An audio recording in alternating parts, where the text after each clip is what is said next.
Okay, so we are back, and this talking point is one regarding a young lady from, well, she's from Maryland, I believe, but she's playing her volleyball as a scholarship student. She's a sophomore at Duke University. Now, this whole situation, we're going to go start from the start, okay? So this young lady, Rachel Richardson, she was heckled with racial slurs.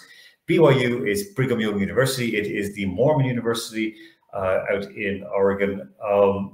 It's a very, very strange situation. Isol, tell us a little bit about it, because we're going to progress this until the most recent moment, and it's very, very strange. So we obviously, as you can see from the story we have up on screen previously, there was accusations basically of racist abuse during the course of a game. The coach obviously felt very strongly about this, and then there was obviously some very open condemnation that nothing was happening in relation to it. And BYU came under pressure to come out and say something. So BYU did what any university did and took swift action. However, their swift action was to suggest that this never happened. They basically are shutting down the idea that in questioning whether these racial slurs in fact happened. Now, I don't want to cast aspersions on Utah. However, I think we are dealing with an area where there may be overtones of racist language occasionally. And I think to accuse not just a player, because it's to accuse the coach of the team and the team that they have made up racial slurs when they clearly felt so uncomfortable that they couldn't continue, is a really serious matter. And I just think it's a very strange situation. The normal reaction here would be to apologize and sanction players, but instead what they're saying is, we're not going to sanction in terms of we don't believe this happened, or we're suggesting it didn't happen. And I think Alan has left himself on mute. So whatever Alan is saying is not in fact happening. I'm on mute. So yes, thank you very much. What I wanted to say was that there was somebody they removed, they escorted from there. They removed the ban, but then said that they didn't feel that they had made racist comments. Yeah, it was someone who was like with Asperger's or something like that, or autistic, who was misbehaving, who wasn't even a student at BYU, and they removed them from Utah Valley University. So they removed that person. Now, what Duke were saying was that it even increased. It was more, more racial abuse. It got worse as the game went on. The fourth set, sorry, they won 3-1. The fourth set, when they were back down to that end, the student section, which has since been closed, that even greater abuse came on. And as the story went on, she was brought onto, I think, Between the Lines on ESPN and detailed it. But she actually wasn't first with the story. It was actually her grandmother was first with the story, and she was the one who broke it. And this is what she tweeted: "My goddaughter is the only black starter for Duke's volleyball team. While playing yesterday, she was called an N-word every time she served." They were, her father then was saying that there was a policeman was sent down there, but there was no policeman there. That they had, the whole team had heard it, but no one else had reported, just Richardson. It just seems, not that they were correct, but just seems that maybe she heard something but made more out of it, Isolt. I would wonder more so if the positioning was you're in where you were in at that game, and perhaps people don't want to think they hear things like that. I think often, the way if someone shouts something abusive, it doesn't necessarily need to be something like that, or something rude. You'll often have a case of someone will hear it very clearly because they know it's directed at them. And in a stadium filled with very few people or very many people, you will hear the thing that's directed at you. I remember years ago being at a hurling match, and I heard a very unpleasant chant from behind me. Now, when I say chant, there were at best 5 or 6 guys saying it. I was in a terrace, and I picked it up. And I know the player it was directed at. Stadium was very, very busy. I didn't see anyone else turning around to look other than that player. And I was shocked. Now, this is a good, oh my God, it's about 15 years ago. I wouldn't go to a terrace stand now. But I remember noticing him turn around at the chant. And I just thought, how does he hear that and no one else is turning around? And I actually then realized afterwards, it was probably because a lot of people don't want to turn around and acknowledge what they've just heard. And I just think for a grandmother to openly come out and say it, there's nothing, it's of no benefit to Rachel to come out and say I was racially abused. If anything, it puts a spotlight on her that is incredibly uncomfortable. And That is true. I just think it's a very difficult position. And the fact that they removed someone, it's very easy to say we removed someone who's being disruptive. They weren't racially abusing her. Okay, what about the rest of the crowd? And they said that this is the next one. That this is that they said that he was banned, was not seen yelling racial slurs. We a message in saying that there was no that they didn't think there was a video. There's no video. Yeah, well, this is the thing. They investigated. Police went in and investigated.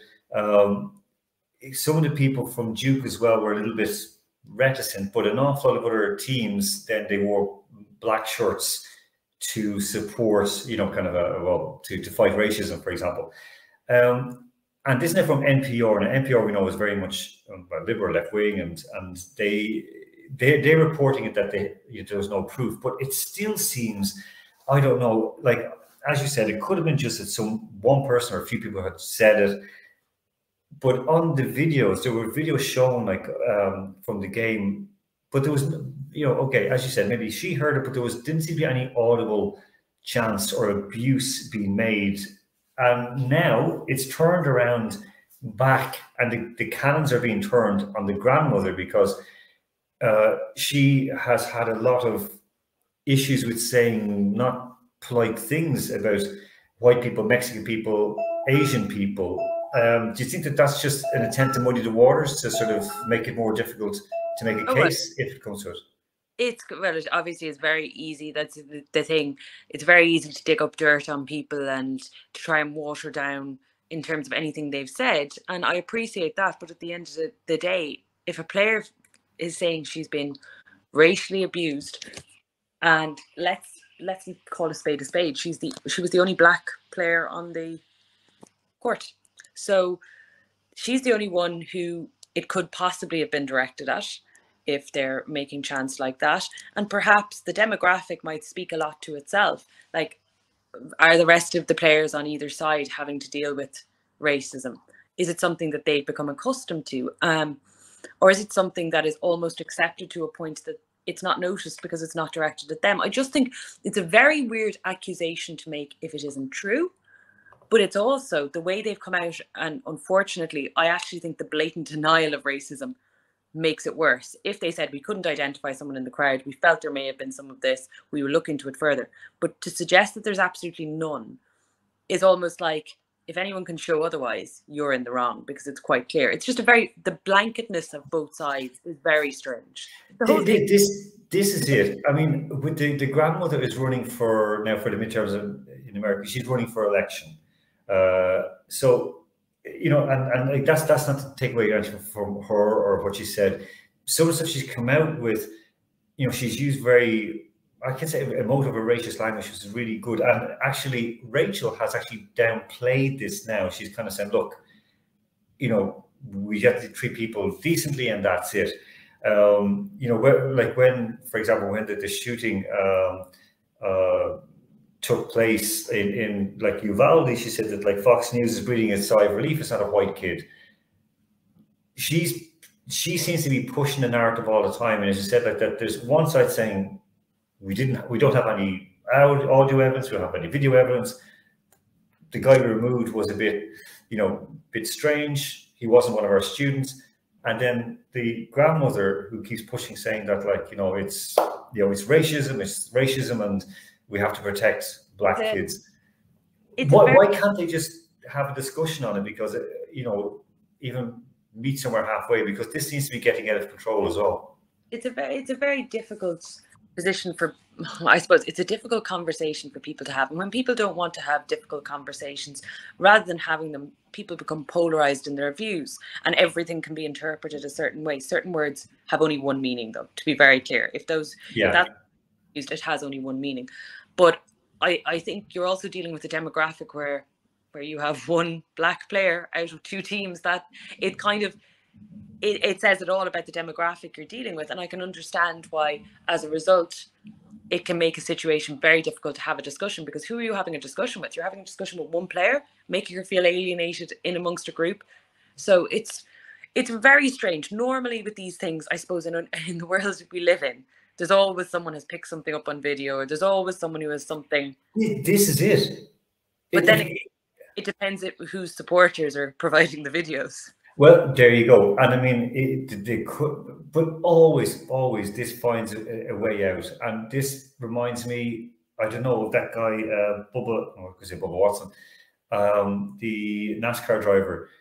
And when they said that they hung, yes, when they hung a noose from his garage, but it wasn't. It was just the loop that you pull down to shut the door. And if you perceive you could be about to be abused, like, that's the thing. It's a huge thing. If everything is ingrained in your life to think that people may potentially be racist towards you, then I can completely understand why he could look at something and go, I'm the only black driver in here. This is it. Like, it's an understandable reaction. I think that there are these kind of grifters then who work around it.